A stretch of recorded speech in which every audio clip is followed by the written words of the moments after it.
Writing এর একেবারে প্রথম ক্লাসে আমরা রাইটিং এর টাস্ক 1 প্লাস প্লাস টাস্ক 2 দুইটারই মার্কিং ক্রাইটেরিয়া নিয়ে আলোচনা করছি একসাথে।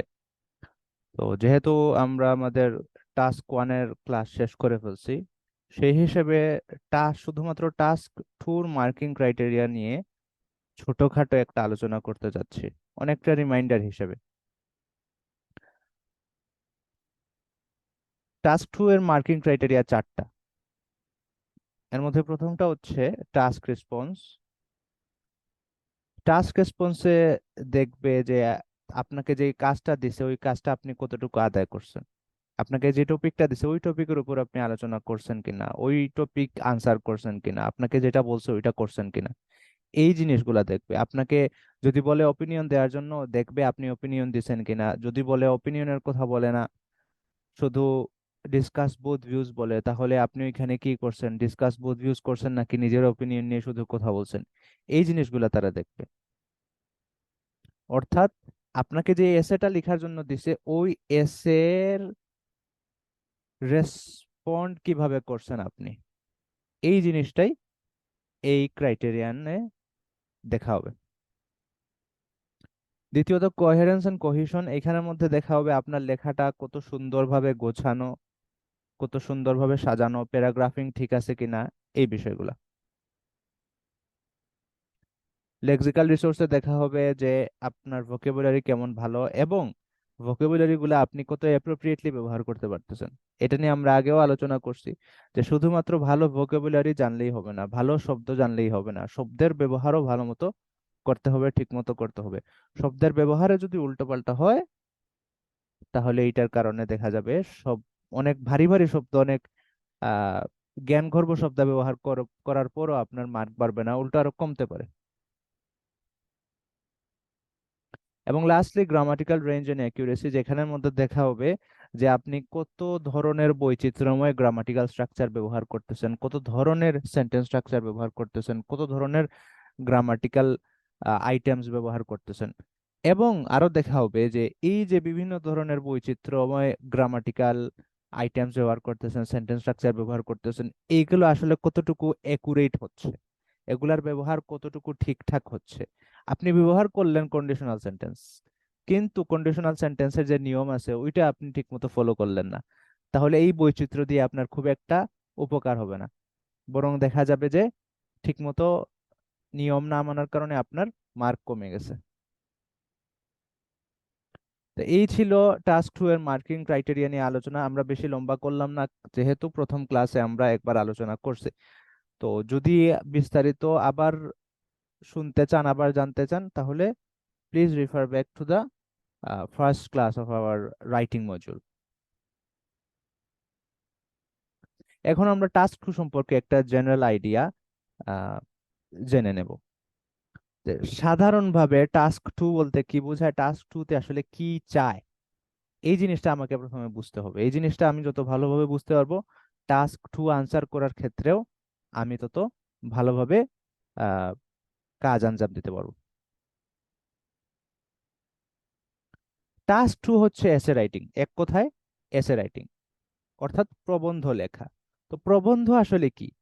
প্রবন্ধ বিভিন্ন ধরনের হতে পারে। কোনো কোনো প্রবন্ধ আছে যেখানে আপনি আপনার মতামত উল্লেখ করবেন না, বরং আপনি একটু অবজেক্টিভ আলোচনা করবেন, আপনি নৈর্ব্যক্তিক আলোচনা করবেন, হ্যাঁ, ব্যক্তিগত কোনো কিছু উল্লেখ করবেন না, এইটা এক ধরনের প্রবন্ধ।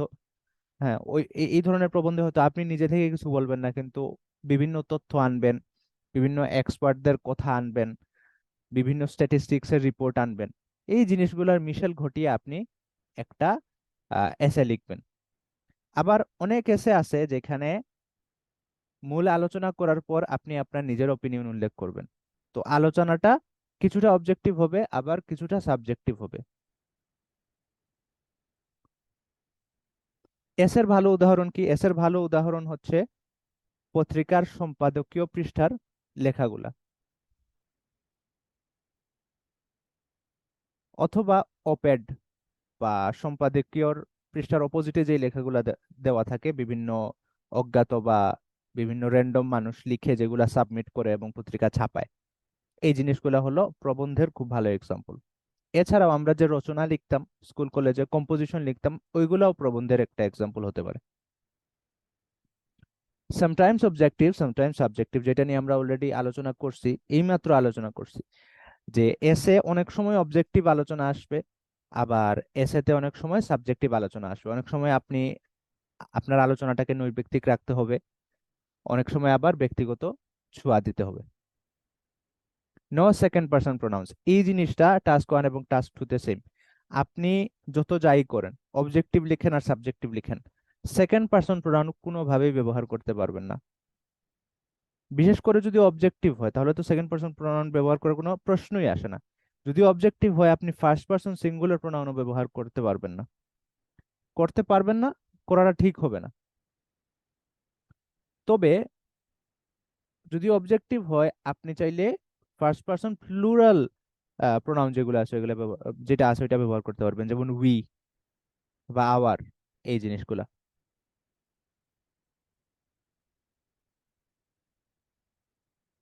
আর যদি সাবজেক্টিভ আলোচনা হয়, তাহলে সেই ক্ষেত্রে অবশ্যই আপনি ফার্স্ট পারসন সিঙ্গুলার প্রোনাউনও ব্যবহার করতে পারবেন। বাট সেকেন্ড পারসন প্রোনাউন যেগুলো আছে এগুলা ব্যবহার করা মোটেও সমীচীন হবে না। এগুলা ব্যবহার করলে আপনার মার্ক কমে যেতে পারে, কারণ এগুলা ফর্মালিটির খেলাফ। টাস্ক 2 এর আরেকটা গুরুত্বপূর্ণ ইস্যু হচ্ছে যুক্তি এবং আর্গুমেন্টেশন এর ব্যবহার, যুক্তির ব্যবহার এবং যুক্তি ব্যবহারের মাধ্যমে আর্গুমেন্টেশন করা বা বিতর্ক করা, যুক্তিতর্ক করা, নিজের মতামত উপস্থাপন করা, রিজনিং করা, এই জিনিসগুলা, বুদ্ধি খাটানো। আসলে টাস্ক 1 এর মাধ্যমে দেখা হয় যে তথ্য আপনি কত সুন্দরভাবে ফুটিয়ে তুলতে পারেন। অলরেডি দেওয়া আছে যে তথ্যগুলা, ওইগুলা কত সুন্দরভাবে আপনি ফুটিয়ে তুলতে পারেন। আর টাস্ক 2 এর মাধ্যমে দেখা হয় যে আপনি আসলে লিখিত ভাবে কত ভালো আর্গুমেন্টেশন করতে পারেন, কত ভালো রিজনিং করতে পারেন, এবং এগুলার জন্য কিন্তু লজিক দরকার হয়। স্বাভাবিকভাবে আপনি যখন কোনো একটা পয়েন্টের পক্ষে বা বিপক্ষে কথা বলবেন, তখন আপনাকে যুক্তি ব্যবহার করতে হবে, উদাহরণ পেশ করতে হবে। তো এই জিনিসগুলা এই জন্য আপনাকে অবশ্যই রাইটিং এর জন্য আয়ত্ত করতে হবে। প্রপার প্যারাগ্রাফিং, এই জিনিসটা বিশেষ করে কোহেরেন্স এবং কোহিশনের জন্য বেশি গুরুত্বপূর্ণ। আপনার প্যারাগ্রাফিংটা যদি প্রপার না হয়, সুন্দর না হয়, যথাযথ না হয়, তাহলে এইটার কারণে মার্ক কাটবে। এই জন্য আমরা প্যারাগ্রাফিং করব বুঝে বুঝে। ইনশাল্লাহ প্রত্যেকটা বিষয় নিয়ে আমরা আরো ভালোভাবে আইডিয়া পাবো যখন আমরা স্পেসিফিক এক্সাম্পলে বা স্যাম্পলে যাব তখন। এখন আমরা দেখে নেই টাস্ক 2 তে কি কি ধরনের কোয়েশ্চেন টাইপস আছে। টাস্ক 2 এর কোয়েশ্চেন টাইপ গুলাকে অনেক ভাবে ভাগ করা যায়। রেচেল মিশেল ওনার বইতে 4 ভাগে ভাগ করছেন, অনেকে 5 ভাগে ভাগ করছে, অনেকে হয়তো আরো কম বা আরো বেশি ভাগে ভাগ করছে। তো আমার কাছে পার্সোনালি মনে হয়েছে যে 5 ভাগে ভাগ করলে সব থেকে আরামে প্রিপারেশন নেওয়া যাবে, সব থেকে ভালোভাবে প্রিপারেশন নেওয়া যাবে। আমরা যদি 5টা ভাগে ভাগ করতে পারি যথাযথভাবে, তাহলে ওই 5টা ভাগ দেখে দেখে প্রিপারেশন নিলে মোটামুটি যে কোনো ধরনের কোয়েশ্চন আসলেই আমরা ইজিলি এটা হ্যান্ডেল করতে পারবো ইনশাল্লাহ। এই 5টা কি কি আমরা এক নজর দেখে নেই। এই 5টার মধ্যে প্রথমটা হচ্ছে discuss both views essay, discuss both views essay. Second হচ্ছে discuss both views and give your opinion essay, discuss both views and give your opinion essay. Third হচ্ছে advantage disadvantage essay, advantage disadvantage essay. Fourth হচ্ছে agree disagree essay, agree disagree essay. এবং 5 number হচ্ছে two part question essay, two part question essay. মোটামুটি যত ধরনের question আসতে পারে task 2 তে, এই কোয়েশ্চেন গুলাকে আমরা এই 5টা ভাগের যে কোনো একটা ভাগে বসাতে পারবো। এই জন্য এই 5 ধরনের কোয়েশ্চেন টাইপ যদি আমরা দেখে ফেলি, সলভ করতে পারি, তাহলে ইনশাল্লাহ টাস্ক 2 তে আমরা ফাইনাল পরীক্ষা অনেক ভালো পারফর্ম করতে পারবো। তো 5টা কোয়েশ্চন টাইপের নাম আপনারা জানলেন, কিন্তু এগুলার বিস্তারিত আলোচনা কি, বিস্তারিত আলোচনাটা এখনই করে ফেলতেছি না, কারণ সবগুলোর আলোচনা যদি একসাথে করি হয়তো আপনাদের জন্য মনে রাখাটা কষ্ট হয়ে যেতে পারে। এই জন্য যেটা করতে পারি আমরা, আমরা একটা একটা করে আলোচনা করব। এবং যখন যেটা নিয়ে আলোচনা করব ওইটার স্যাম্পল দেখবো, ওইটার এক্সাম্পল দেখবো, এবং সাথে সাথে ওইটা ক্লাস ওয়ার্ক বা হোমওয়ার্কও করে ফেলবো।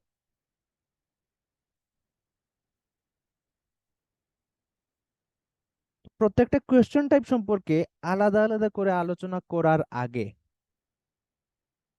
আমাদের জন্য ভালো হবে যদি আমরা জেনারেল একটা আনসারিং ফরম্যাট জেনে নিই। আনসারিং ফরম্যাট, ফরম্যাট কি এবং টেমপ্লেট কি, এটা নিয়েও একটা আলোচনা আছে, যেটা আমরা স্পিকিং ক্লাসেও আলোচনা করছি, আবার রাইটিং এর টাস্ক ওয়ানের ক্ষেত্রেও আলোচনা করছি। ফরম্যাট এবং টেমপ্লেটের মধ্যে একটা পার্থক্য আছে, এবং আমরা এটাও আলোচনা করছি কেন টেমপ্লেট ব্যবহার করা ঠিক না এবং কেন টেমপ্লেট অ্যাভয়েড করা উচিত। তো এই আলোচনাটা আমি আবার রিপিট করতেছি না। আপনাদের যদি প্রয়োজন হয় এটা সম্পর্কে আবার জানার, তাহলে কমেন্টেও জানাতে পারেন। আবার চাইলে আহ, আপনারা টাস্ক ওয়ানের ভিডিও থেকে আবার দেখে নিতে পারেন। আমরা এখন মূল পর্বে চলে যাই। তো জেনারেল আনসারিং ফরম্যাটটা কি? জেনারেল আনসারিং ফরম্যাট হচ্ছে এমন একটা ফরম্যাট যেই ফরম্যাটটা ব্যবহার করে আপনি 5টা প্রশ্নের উত্তরই দিতে পারবেন। এই ফরম্যাটটা ব্যবহার করে আপনি 5টা প্রশ্নের উত্তরই সাজাতে পারবেন। তবে হ্যাঁ, 5টার মধ্যে কিছু পার্থক্য তৈরি হবে, কিছু পার্থক্য আপনি পাবেন। এই পার্থক্যগুলার জন্য আবার স্পেসিফিক আনসারিং ফরম্যাট দেখতে হবে। আমরা যেহেতু জেনারেল আনসারিং ফরম্যাট দেখতেছি, সেই হিসাবে এই জেনারেল আনসারিং ফরম্যাট দিয়ে আমরা ইজিলি 5টাকেই কভার করতে পারবো এবং এটা আগে দেখে ফেললে ভালো। এতে করে যখন আমরা স্পেসিফিক আনসারিং ফরম্যাট গুলা দেখবো, তখন আমাদের জন্য আহ, বোঝা বা শেখাটা আরো ইজিয়ার হবে ইনশাল্লাহ। তো জেনারেল আনসারিং ফরম্যাটটা কিরকম হতে পারে? আচ্ছা, প্রথমে একটা জিনিস বলে নেই, আনসারিং ফরম্যাট কিন্তু ফিক্সড কিছু না। এক একজন চাইলে এক এক রকম আনসারিং ফরম্যাট অনুসরণ করতে পারে। তবে সব আনসারিং ফরম্যাট আবার সুন্দরও না, ভালোও না। তো যত ধরনের আনসারিং ফরম্যাট আছে, এর মধ্যে আমার কাছে যেটা সব থেকে ভালো মনে হয়েছে আমি এটা এখানে উল্লেখ করতেছি। এবং আমি এই ভিডিওতে যেই আনসারিং ফরম্যাটটা উল্লেখ করব, সেইটা রেচেল মিশেল ওনার বইতেও ব্যবহার করছেন, আবার সাইমন ব্রেইভম্যানও ওনার বইতে ব্যবহার করছেন। এবং আমরা জানি যে রেচেল মিশেল এবং সাইমন ব্রেইভম্যান এই দুইজনের বই রাইটিং এর জন্য খুবই ভালো। বিশেষ করে রেচেল মিশেলের বইটা ভালো, রাইটিং শেখার জন্য খুব অর্গানাইজড ওয়েতে এটা সাজানো। আর সাইমন ব্রেইভম্যানের আনসারের ভাষাগুলা খুবই সুন্দর, খুবই জুৎসই। তো তো ওনারা দুইজনই এই আনসারিং ফরম্যাটটা ফলো করছেন। আনসারিং ফরম্যাটটা কি? প্রথমে হবে ইন্ট্রোডাকশন। ইন্ট্রোডাকশনে আপনি ভূমিকা নিয়ে আলোচনা করবেন। এরপরে আপনি সরাসরি চলে যাবেন বডি প্যারাগ্রাফ ওয়ানে। এরপরে আপনি সরাসরি চলে যাবেন বডি প্যারাগ্রাফ টুতে। বডি প্যারাগ্রাফ ওয়ান এবং বডি প্যারাগ্রাফ টুতে আপনি যথেষ্ট আলোচনা করার পর চলে যাবেন কনক্লুশনে। এই 4টা প্যারাগ্রাফের মাধ্যমে আপনি খুব ইজিলি টাস্ক টুটা কমপ্লিট করে ফেলতে পারবেন। তো এখানে দুইটা জিনিস ফিক্সড, একটা হলো ইন্ট্রোডাকশন আর একটা হলো কনক্লুশন। ইন্ট্রোডাকশন আপনি একটার বেশি দিতে পারবেন না, কনক্লুশন আপনি একটার বেশি দিতে পারবেন না। তবে বডি প্যারাগ্রাফ, যদি আপনার কখনো মনে হয় যে বডি প্যারাগ্রাফ আরো একটা বাড়ানো যায় কিনা, সেক্ষেত্রে অবশ্যই আপনার সুযোগ আছে আরো একটা বাড়ানোর। তবে এটা মাথায় রাখা রাখা উচিত যে বডি প্যারাগ্রাফ যদি বেশি বাড়িয়ে ফেলেন, তাহলে দেখা যাবে যে হয় প্রত্যেকটা বডি প্যারাগ্রাফ ছোট ছোট হয়ে গেছে, অথবা দেখা যাবে আপনার পুরো লেখাটা অনেক বেশি লম্বা হয়ে গেছে। লেখা যদি লম্বা হয়, ওইটা প্রবলেম হবে না। তবে লেখা লম্বা করতে গিয়ে বা যদি বড় হয়ে যাওয়ার কারণে আপনার টাইম ম্যানেজমেন্টে ঝামেলা হয়, তাহলে দেখা যাবে টাস্ক ওয়ানে টাইম দিতে গিয়ে ঝামেলা হচ্ছে। এই জন্য সাধারণত দেখা যায়, এবং আপনারা রেচেল মিশেলের বই বা সাইমন ব্রেভম্যানের বইতেও দেখতে পারবেন, যে বডি প্যারাগ্রাফ ওয়ান এবং বডি প্যারাগ্রাফ টু, দুইটা বডি প্যারাগ্রাফই সম্পূর্ণ আলোচনাটা শেষ করে ফেলা যায় এবং যথেষ্ট লম্বাও আলোচনা করা যায়। তাহলে আমাদের ফরম্যাটটা কি হবে? আমরা ইন্ট্রোডাকশন দিয়ে শুরু করব, তারপর বডি প্যারাগ্রাফ ওয়ান, তারপর বডি প্যারাগ্রাফ টু, তারপর কনক্লুশন।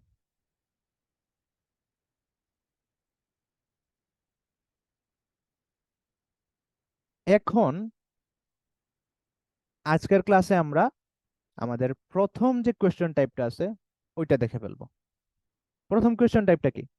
প্রথম কোয়েশ্চেন টাইপটা হচ্ছে ডিসকাস বোথ ভিউজ এসে।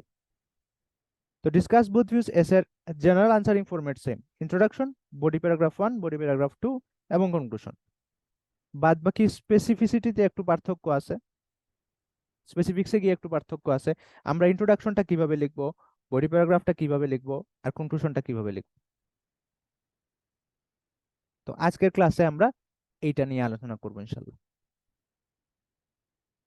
তবে তার আগে ভালো হবে যদি আমরা ডিসকাস বোথ ভিউজ এর একটা এক্সাম্পল দেখে নিই। এতে করে আমরা আগে থেকে বুঝে ফেলতে পারবো যে এই কোয়েশ্চেন টাইপে মূলত কোন ধরনের প্রশ্ন আসে।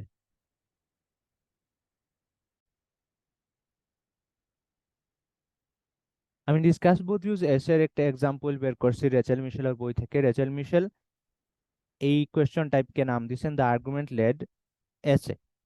তো এই কোয়েশ্চেন টাইপ বা ডিসকাস বোথ ভিউজ এসে, এটার স্যাম্পল উনি একটা উল্লেখ করছেন। কোয়েশ্চেনটা এই: Some people believe that studying at university or college is the best route to a successful career. কোনো কোনো মানুষ বিশ্বাস করে যে ইউনিভার্সিটি বা কলেজে পড়াশোনা করাটা একটা সফল ক্যারিয়ারের সর্বোত্তম রাস্তা। While others believe that it is better to get a job straight after school. আবার অন্যরা বিশ্বাস করে যে স্কুল বা হাই স্কুল শেষ করার সাথে সাথেই জবে ঢুকে যাওয়াটা বেটার, কলেজ বা ভার্সিটিতে পড়াশোনা না করে। ডিসকাস বোথ ভিউজ, দুইটা ভিউ নিয়ে আপনি আলোচনা করেন, দুইটা মতামত নিয়ে আপনি আলোচনা করেন। প্রশ্নটা থেকে আমরা কি বুঝতে পারলাম? প্রশ্নটা থেকে আমরা বুঝতে পারলাম যে এই প্রশ্নের মধ্যে দুইটা ভিউ এর কথা উল্লেখ করা আছে, এবং এই দুইটা ভিউ দুই গ্রুপের মানুষ বিশ্বাস করে। এক গ্রুপ বিশ্বাস করে যে ইউনিভার্সিটিতে পড়াশোনা করার দরকার নাই, হাই স্কুল শেষ করেই কাজে ঢুকে যাওয়াটা ভালো। আরেক গ্রুপ বিশ্বাস করে যে ইউনিভার্সিটিতে পড়াশোনা করাই ক্যারিয়ার জন্য সর্বোত্তম সিদ্ধান্ত। এখন আপনার কাজটা কি? আপনার কাজটা একেবারে শেষের বাক্যে বলে দিছে। শেষের বাক্যে কি বলছে?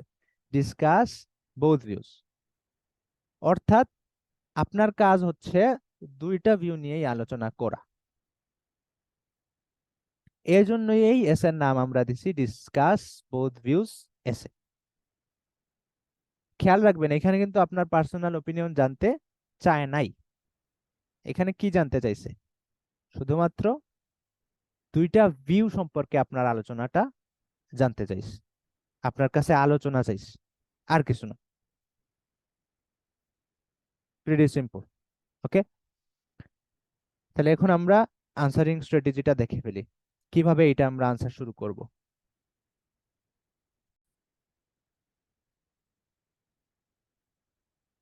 এই কোয়েশ্চেন টাইপের আনসারিং ফরম্যাটের মধ্যে সর্বপ্রথম আসবে ইন্ট্রোডাকশন, এবং ইন্ট্রোডাকশন লেখার সিস্টেমটা হবে এরকম। প্রথমে আমরা একটা ব্যাকগ্রাউন্ড উল্লেখ করব। ব্যাকগ্রাউন্ড মানে কনটেক্সট, অর্থাৎ আলোচনাটা কোত্থেকে আসছে এই জিনিসটা যাতে বোঝা যায়, এই জন্য আমরা একটা বাক্য লিখব। এটা কিভাবে লিখবো এটা আমরা ইনশাআল্লাহ এক্সাম্পল দেখলে আরো ক্লিয়ার হবে। এরপরে আমরা যেটা করব সেটা হলো we will paraphrase the question. আমরা কোয়েশ্চেনটাকে প্যারাফ্রেজ করব। কোয়েশ্চেনের মধ্যে যে কথাগুলো বলছে আমি সেম কথাগুলো বলবো, তবে একটু ডিফারেন্ট ওয়েতে, একটু ডিফারেন্ট ভাষায়, আমার মতো করে। এবং লাস্টলি যে জিনিসটা আমাদের মাথায় রাখতে হবে, আমি পুরো আলোচনায়, পুরো রচনায় কোনো জায়গায় আমি আমার পার্সোনাল ওপিনিয়ন উল্লেখ করতে পারবো না।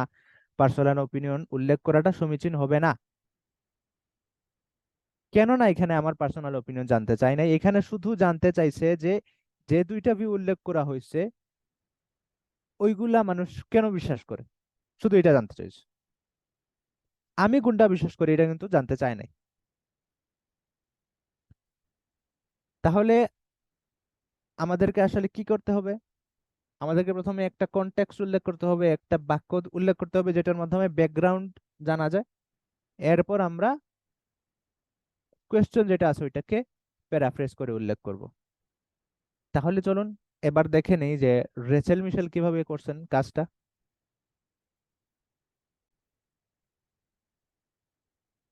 কোয়েশ্চনটা আবারও দেখে নিই। Some people believe that studying at university or college is the best route to a successful career. while others believe that it is better to get a job straight after school. Discuss both views. প্রথমে কি একটা background উল্লেখ করতে হবে। উল্লেখ করতে হবে এটা জরুরি না, উল্লেখ করলে ভালো, আপনার ইন্ট্রোডাকশনটা সুন্দর হবে, ওয়ার্ডও একটু বাড়লো। রেচেল মিশেল কি করছেন? রেচেল মিশেল লিখছেন, right after finishing high school, teenagers often wonder whether they ought to continue their education or get a job. এটা হচ্ছে ওনার ব্যাকগ্রাউন্ড বা কনটেক্সট।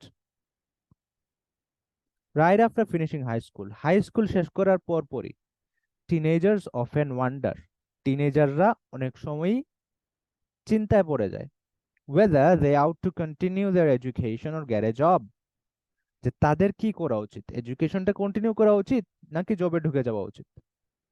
এটা হচ্ছে ব্যাকগ্রাউন্ড। এখন এই আলোচনাটা করার কারণে আমার পরবর্তী আলোচনাটা সহজ হলো, সুন্দর হলো।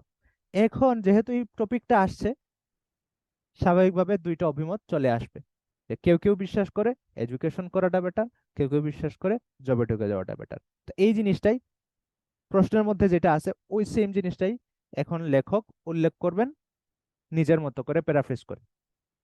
কি করছেন লেখক, কি বলছেন?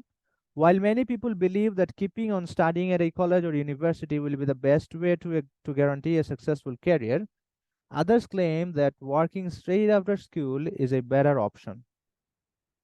While many people believe, যদিও অনেক মানুষ বিশ্বাস করে, that যে keeping on studying at a college or university will be the best way to guarantee a successful career, যে একটা সফল ক্যারিয়ার গ্যারান্টি করার জন্য, একটা সফল ক্যারিয়ারের ব্যাপারে নিশ্চয়তা পাওয়ার জন্য কলেজ বা ইউনিভার্সিটিতে পড়াশোনা চালিয়ে যাওয়াটা বেটার, সবচাইতে ভালো, যদিও এটা অনেক মানুষ বিশ্বাস করে। আদার্স ক্লেম দ্যাট, এরপরেও আরো অনেকের দাবি কি, আরো অনেকের দাবি হচ্ছে working straight after school is a better option, high school শেষ করার পরপরই কাজে ঢুকে যাওয়াটা আরো বেটার একটা অপশন।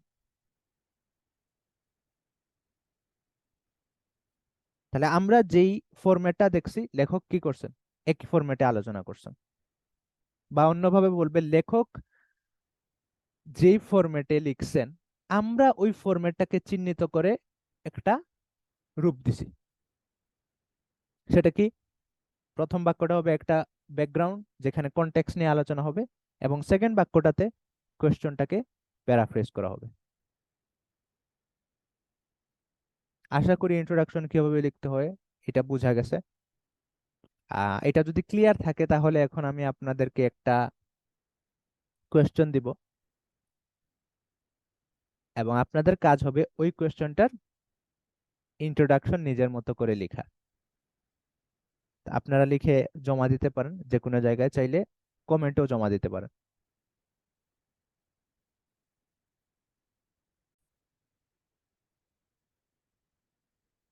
আপনাদের টাস্ক হচ্ছে স্ক্রিনে যে প্রশ্নটা দেখতে পাচ্ছেন সেটার ইন্ট্রোডাকশন লেখা। স্ক্রিনে একটা এক্সাম্পল দেওয়া আছে, সেটা হচ্ছে some people believe that it is the government's responsibility to pay for the people's health care, but other people claim that it is the individual person's responsibility. Discuss both views. লেখা শেষ হলে জমা দিয়ে দেবেন।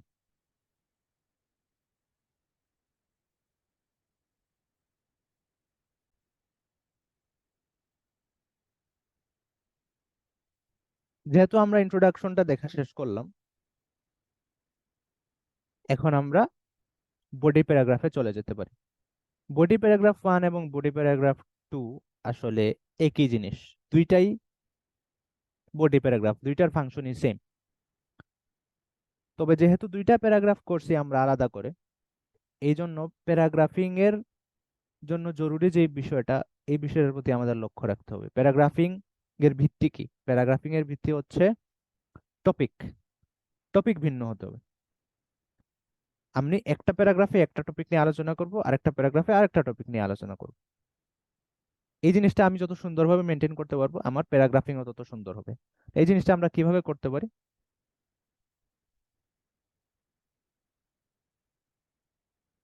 যেহেতু আমাকে এই ধরনের এসেতে দুইটা ভিউ নিয়ে আলোচনা করতে হবে, সেই হিসাবে আমরা খুব ইজিলি আমাদের আলোচনাকে দুইটা প্যারাগ্রাফের মধ্যে, দুইটা বডি প্যারাগ্রাফের মধ্যে ভাগ করে নিতে পারবো। কিভাবে ভাগ করতে পারবো? আমরা বডি প্যারাগ্রাফ ওয়ানে প্রথম ভিউ নিয়ে আলোচনা করতে পারবো, আর বডি প্যারাগ্রাফ টুতে দ্বিতীয় ভিউ নিয়ে আলোচনা করতে পারবো। এই জিনিসটাই আপনারা স্ক্রিনে আনসারিং ফরম্যাটে দেখতে পাচ্ছেন, যেখানে লেখা আছে যে বডি প্যারাগ্রাফ ওয়ানে আমরা ফার্স্ট ভিউ উল্লেখ করব, এরপর ফার্স্ট ভিউ অর্থাৎ প্রথম যে অভিমত, যেটা মানুষ বিশ্বাস করে, এটা কেন মানুষ বিশ্বাস করে, এইটার পক্ষে আমাকে দুই তিনটা রিজনস এবং এক্সাম্পলস উল্লেখ করতে হবে। একইভাবে যখন আমরা বডি প্যারাগ্রাফ টুতে আসবো, তখন আমরা সেকেন্ড ভিউটা নিয়ে আলোচনা করব, এবং সেকেন্ড ভিউটা কেন আরেক দল মানুষ বিশ্বাস করে, এইটার পক্ষে আবার দুই তিনটা রিজন, দুই তিনটা পয়েন্ট, দুই তিনটা আর্গুমেন্ট উল্লেখ করতে হবে, এক্সাম্পলও উল্লেখ করলে ভালো। আসলে প্যারাগ্রাফিং মেনটেন করাটা খুব কঠিন কঠিন কিছু না, কারণ যেহেতু দুইটা ভিউ বলে দিয়ে দিছে, আমরা এক একটা প্যারাগ্রাফে এক একটা ভিউ নিয়ে আলোচনা করলে কিন্তু খুব সুন্দরভাবে প্যারাগ্রাফিংটা মেনটেন করতে পারবো। তাহলে চলুন চটজলদি আবার একটা এক্সাম্পল দেখে নিই।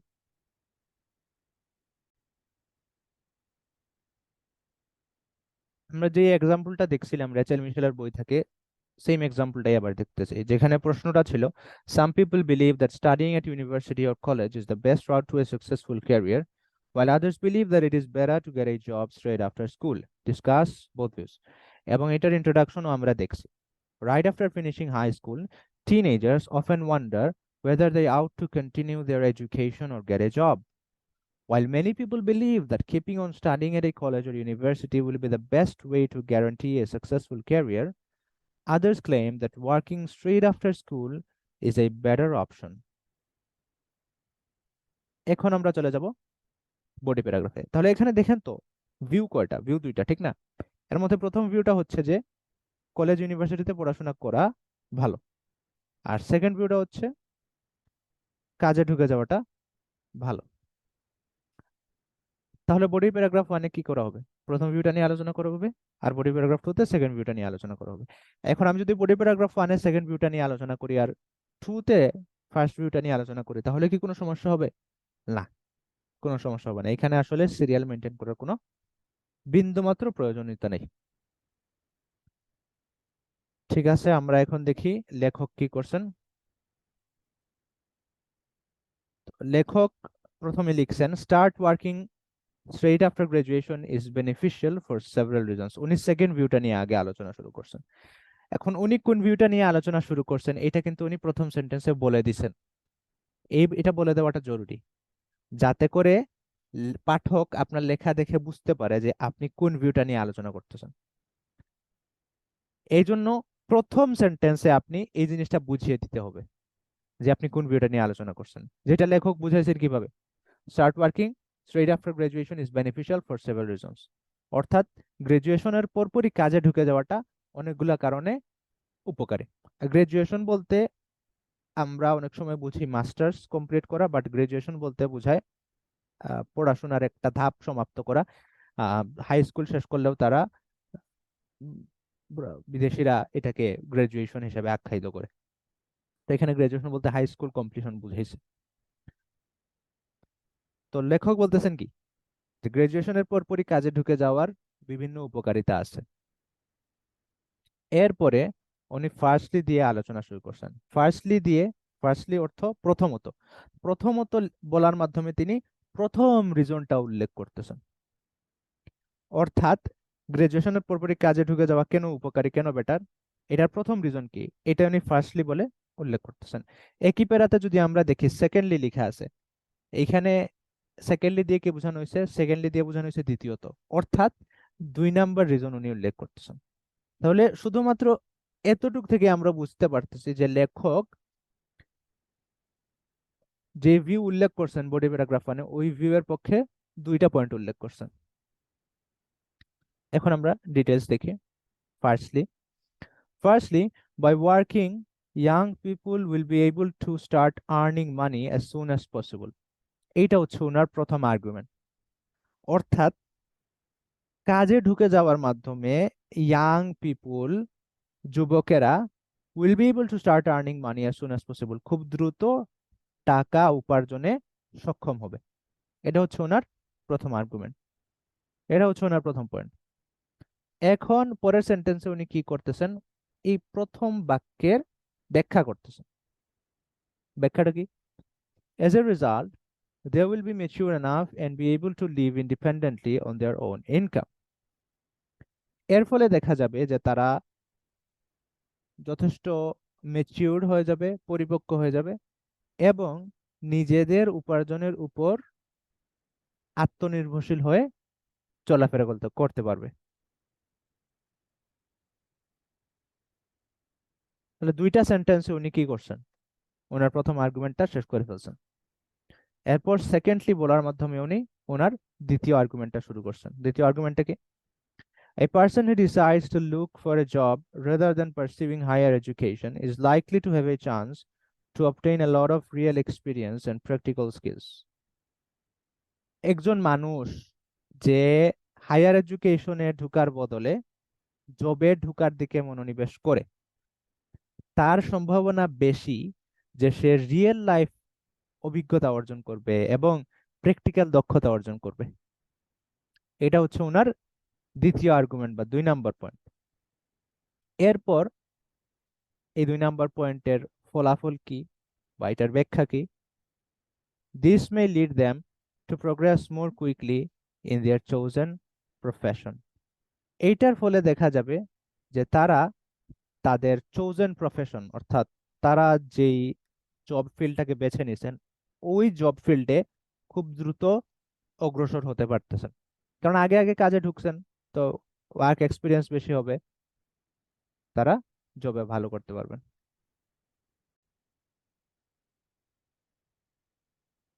এইভাবে উনি ওনার বডি প্যারাগ্রাফ 1টা লিখছেন। আমরা যদি ভালো করে দেখি তাহলে দেখতে পারবো যে বডি প্যারাগ্রাফ 2তে উনি সেম স্টাইল ফলো করছেন। উনি কি করছেন, উনি লিখছেন অন দি আদার হ্যান্ড, অপরপক্ষে some people argue that it is more beneficial for young people to continue their studies after high school. Second ভিউটা উল্লেখ করছেন।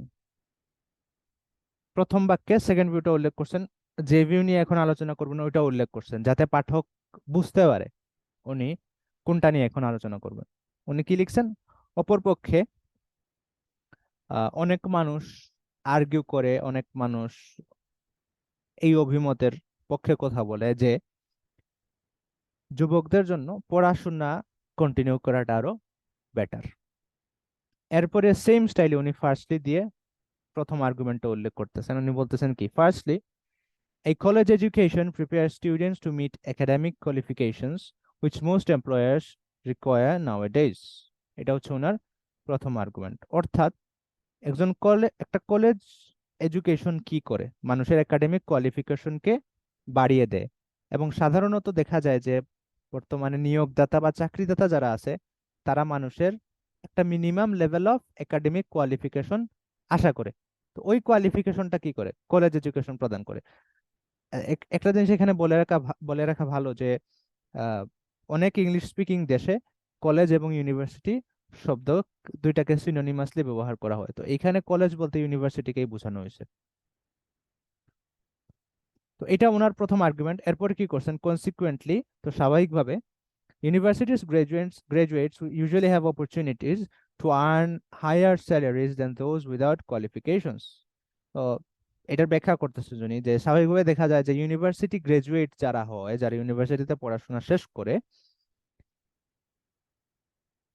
তাদের সুযোগ সুবিধা আরো বেশি থাকে ভালো স্যালারি পাওয়ার, ভালো বেতন পাওয়ার, কাদের তুলনায়, ওদের তুলনায় যাদের ইউনিভার্সিটি গ্রাজুয়েশন কমপ্লিট হয় নাই।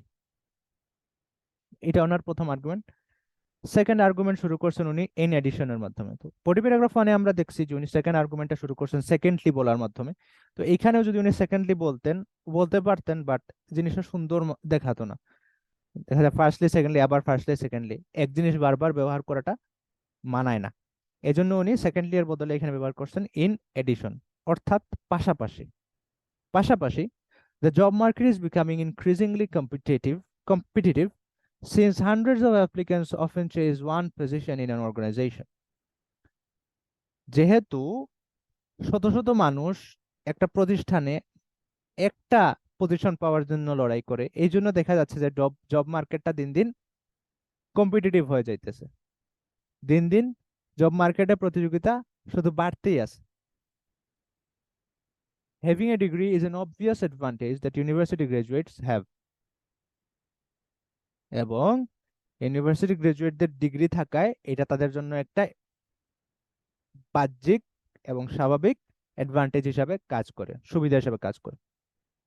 এতটুকু উনার প্রথম আর্গুমেন্ট দিচ্ছেন। এরপর উনি কি করছেন, উনার সরি প্রথম না সেকেন্ড আর্গুমেন্ট, এবং এরপর কি করছেন উনি উনার এই আর্গুমেন্টের পক্ষে একটা উদাহরণ দিচ্ছেন। উদাহরণটা কি?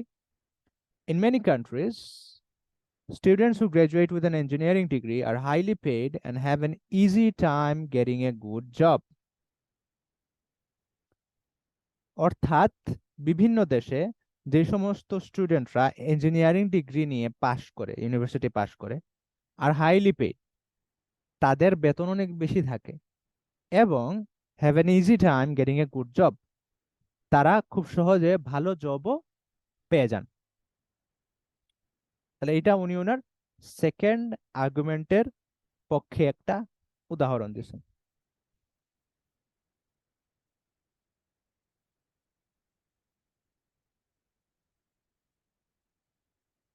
তাহলে আমরা দেখতে পারলাম কি, লেখকও আসলে সেম জিনিসটা ফলো করছেন, সেম স্ট্র্যাটেজি ফলো করছেন বডি প্যারাগ্রাফ 1 এবং বডি প্যারাগ্রাফ 2 এর ক্ষেত্রে। উনি একটা কথা বলে শুরু করছেন, বুঝাইছেন যে উনি এখন কোন ভিউ নিয়ে আলোচনা করতেছেন, তারপর যে ভিউ নিয়ে আলোচনা করতেছেন ওই ভিউয়ের সপক্ষে দুইটা রিজন দিছেন। প্রথম রিজন উল্লেখ করার পর ওইটার সপক্ষে ওইটা বোঝানোর জন্য একটু ব্যাখ্যা করছেন, আবার সেকেন্ড ভিউ উল্লেখ করার পর ওইটা নিয়ে একটু ব্যাখ্যা করছেন। অনেক ক্ষেত্রে দেখা গেছে যে সরাসরি ব্যাখ্যা না করে এক্সাম্পল দিয়ে দিছেন, কারণ এক্সাম্পল ইটসেলফ এক ধরনের ব্যাখ্যা। এখন আপনারা একটু আগে যেই এক্সাম্পলটা দেখছেন, সেম এক্সাম্পলটা আবার আপনাদেরকে দেখাচ্ছি।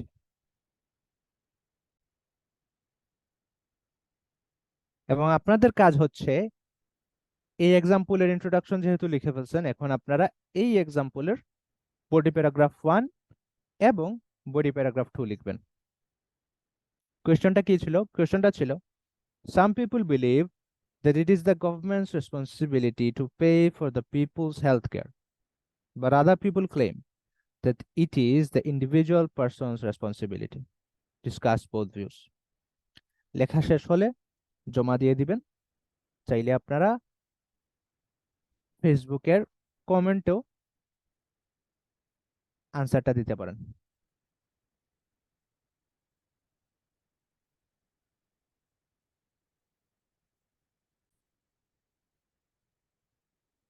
আমরা এখন পর্যন্ত ডিসকাস বোথ ভিউজ এর ইন্ট্রোডাকশন দেখছি, বডি প্যারাগ্রাফ 1 দেখছি, বডি প্যারাগ্রাফ 2 দেখছি। এখন যে জিনিসটা বাকি সেটা হচ্ছে কনক্লুশন। কনক্লুশন মানে হচ্ছে উপসংহার, অর্থাৎ যেটার মাধ্যমে ইতি টানা হয়। সাধারণত কনক্লুশনে আমরা একটা সিদ্ধান্ত দিয়ে দেই যে কোনো একটা মতের পক্ষে, বাট এইখানে যেহেতু আমার পার্সোনাল ওপিনিয়ন জানতে চায় না, এই জন্য আমি কোনো উপসংহার দিব না, বরং আমি ইন্ট্রোডাকশনটাকেই ঘুরিয়ে ফিরিয়ে লিখে ফেলবো, প্যারাফ্রেজ করে লিখে ফেলবো, এটাই হবে আমার কাজ। তাহলে কনক্লুশনটা কিরকম লিখবো আমরা? We will paraphrase the question, অথবা we will paraphrase the introduction, এবং we will not give any personal opinion. আমরা কোনো ধরনের ব্যক্তিগত অপিনিয়ন বা অভিমত, মতামত উল্লেখ করব না।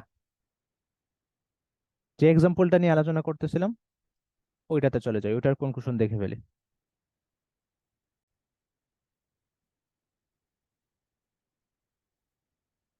ওই যে হায়ার এডুকেশন কন্টিনিউ করা বেটার নাকি জবে ঢুকে যাওয়াটা বেটার, এই প্রশ্নের আলোচনা। এই প্রশ্নের আলোচনায় বডি প্যারাগ্রাফ 2 এর ঠিক নিচেই লেখক কনক্লুশনটা লিখছেন। কনক্লুশনটা কিভাবে শুরু করছেন? ইন কনক্লুশন বলার মাধ্যমে। এই জিনিসটা আমরা ফলো করতে পারি, এটা খুব সুন্দর একটা জিনিস এবং খুব সহজ একটা জিনিস। ইন কনক্লুশন বা উপসংহারে, it is true to say that both working straight after high school and continuing higher levels, higher level studies each has their own unique advantages. অর্থাৎ এটা বলা সঠিক হবে যে হাই স্কুল শেষ করে কাজে ঢুকে যাওয়া এবং অথবা হাই স্কুল শেষ করে হায়ার স্টাডিজে ঢুকে যাওয়া দুইটারই নিজ নিজ সুবিধা আছে, নিজ নিজ অ্যাডভান্টেজেস আছে।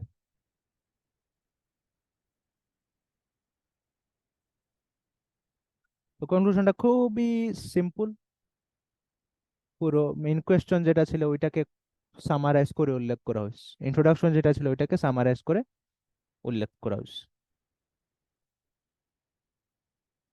তাহলে বলেন তো এখন আপনাদের কাজ কি হবে? আপনাদের কাজ হবে, আমরা একটু আগে যেটা ক্লাস ওয়ার্ক বা হোমওয়ার্ক হিসাবে করছিলাম, ইন্ট্রোডাকশন, বডি প্যারাগ্রাফ এবং বডি প্যারাগ্রাফ 1 এবং বডি প্যারাগ্রাফ 2 লিখছিলাম, ওইটার কনক্লুশন লিখ।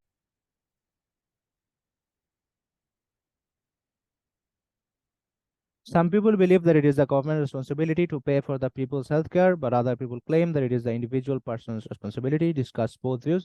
যেহেতু এটার ইন্ট্রোডাকশন বডি 1 বডি 2 লেখা শেষ হয়েছে এবং আমরা একটু আগে কনক্লুশন লেখার সিস্টেমটা দেখছি, এখন আপনাদের কাজ হবে এটা কনক্লুশন লিখে লেখাটা জমা দেয়া।